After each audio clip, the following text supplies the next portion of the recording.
Hello guys, welcome back to my channel Gajulavari garage. ఎలా ఉన్నారండి? బాగున్నారా? నేనైతే చాలా బాగున్నానండి. ఈరోజు నాకు ప్రెగ్నెన్సీ క్రేవింగ్స్లో నాటుకోడి కర్రీ తినాలనిపించింది. మా మదర్తో అయితే చేయించుకుంటున్నాను. ఎలా చేస్తామో చూసేయండి.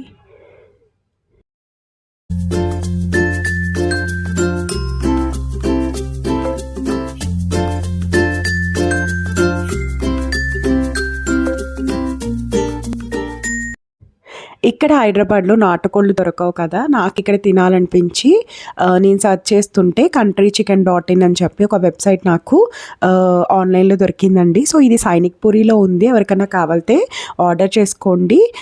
మనం నెక్స్ట్ డే కావాలన్నా ముందు రోజు అయితే ఆర్డర్ చేసుకోవచ్చు. ఇక్కడ నేను నాటుకోడి 1 కిలో అయితే ఆర్డర్ చేశాను. 699 పడిందండి.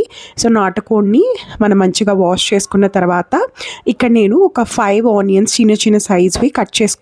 అండ్ అలానే పచ్చిమిర్చిని కూడా కట్ చేసుకున్నామండి. ఇక్కడ నాటుకోడి చూసారా, మాకు మార్నింగ్ స్లాట్స్ కూడా ఉన్నాయి. ఏ స్లాట్ కావాలో ఆ స్లాట్ బుక్ చేసుకోవచ్చు. మేము లంచ్ కన్నా ముందు అయితే నేను ఆర్డర్ పెట్టాను. సో నాకు ఇక్కడ నాటుకోడి అయితే వచ్చేసింది. యాక్చువల్గా ఎగ్స్ కూడా కావాలి అన్నాను, అందులో ఎగ్స్ ఉంటాయి కదా, కానీ అంటే కోడిని బట్టి ఉంటాయి మేడం, ఉంటే మీకే పంపిస్తామని చెప్పి అన్నారు. సో ఇంక ఇక్కడ ఆయిల్ వేసి యాజ్ యూజువల్ ప్రాసెస్ మనం ఆనియన్స్ అండ్ అలానే పచ్చిమిర్చిని అయితే గోల్డెన్ బ్రౌన్ కలర్ వచ్చే వరకు అయితే ఫ్రై చేసుకోవాలి. సో ఇందులో కొంచెం పసుపుని యాడ్ చేసుకోవాలండి. సో పసుపుని యాడ్ చేసుకున్న తర్వాత సాల్ట్ని కూడా యాడ్ చేసుకుంటే మనకి తొందరగా ఆనియన్స్ అనేవి మెత్తగా కుక్ అయిపోతాయి. సో ఇలాగా మొత్తం చిన్న చిన్న పీసెస్ కింద కట్ చేసేసుకున్న ఆనియన్స్ అన్నీ బాగా కుక్ అయ్యే వరకు మనం ఫ్రై చేసుకోవాలండి. తర్వాత నేను ఇక్కడ నాటుకోడి కాబట్టి కొంచెం స్మెల్ రాకుండా ఉండడానికి మనం ఎప్పుడు వేసుకునే అల్లం వెల్లుల్లి పేస్ట్ కన్నా ఒక 1/2 టేబుల్ స్పూన్ ఎక్కువ వేసుకుంటే బాగుంటుంది. సో ఇక్కడ నేను ఒక 2 టేబుల్ స్పూన్స్ వరకు అల్లం వెల్లుల్లి పేస్ట్ని యాడ్ చేసాము. సో మొత్తం పచ్చివాసన పోయే వరకు ఫ్రై చేసుకున్న తర్వాత ఇక్కడ మాకు నాటుకోడిలో 2 జాయింట్స్ అయితే ఇచ్చారండి. సో ఇది చూసారా నాటుకోడి ఎంత బాగా ఉందో. సో నాకైతే అంటే మళ్ళీ ఇంటికి వెళ్ళినప్పుడు తినాలి అని చెప్పి అనుకున్నాను, కానీ ఈ లోపలనే నాకు ఇక్కడ అవైలబుల్ ఉంటుంది అని చెప్పి తెలిసి సో నేనైతే ఆర్డర్ పెట్టుకున్నాను. సో ఇంకా నాటుకోడి ముక్కలన్నీ కూడా ఇలా వేసేసేయాలి. వేసేసి మొత్తం ఇందులో ఉన్న వాటర్ మొత్తం సపరేట్ అయ్యే వరకు మనం బాగా కుక్ చేసుకోవాలండి. ఇక్కడ మొత్తం నాటుకోడిని అంతా వేసేసాం కదా. సో ఎప్పుడైనా సరే మనం నాటుకోడిని కుక్కర్లోనే కుక్ చేసుకోవాలండి, ఎందుకంటే ముక్క కొంచెం గట్టిగా ఉంటుంది కాబట్టి. ఇక్కడ మా బాబు ABCD అవన్నీ చెప్తున్నాడు. సో చిన్న బిట్ అయితే యాడ్ చేశాను.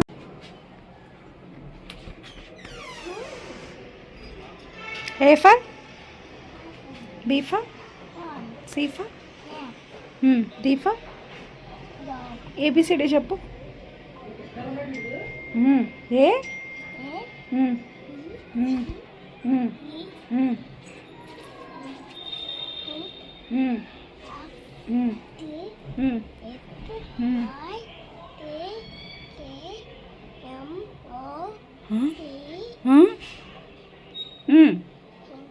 Q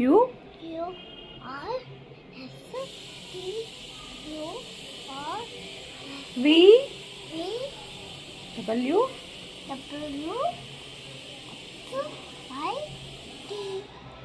1 2 3 go.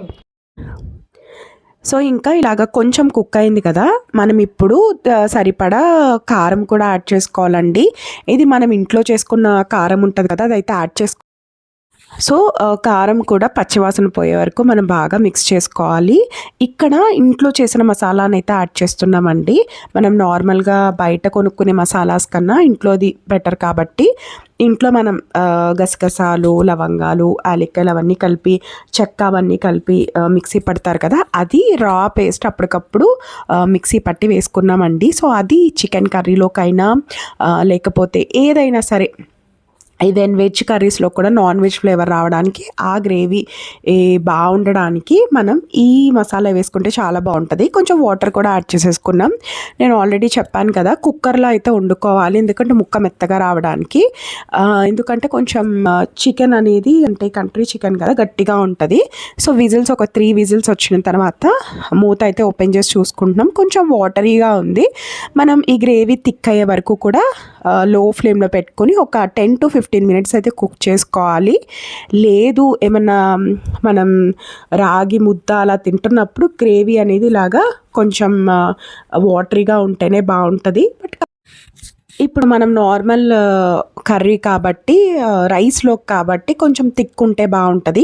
దీంట్లోకి రసం కూడా మేము పెట్టుకున్నామండి. నాకు ఈ ప్రెగ్నెన్సీ క్రేవింగ్స్లో అయితే బాగా ఎక్కువ తినాలనిపించిందండి నాటుకోడి. సో నేను ఇంకా మళ్ళీ ఊరు వెళ్ళే వరకు ఎలా వెయిట్ చేస్తాను అని చెప్పి కొన్ని సైట్స్లో చూస్తే దొరుకుతుంది అంటే ఇంకా మా ఇంటికి దగ్గరలోనే ఉందని ఇమ్మీడియట్గా అయితే ఒక వీకెండ్ అయితే పెట్టుకుని చేసుకుని అయితే తినేసానండి. ఐ హోప్ ఈ వీడియో మీకు నచ్చిందని అనుకుంటున్నాను. Thank you so much for watching.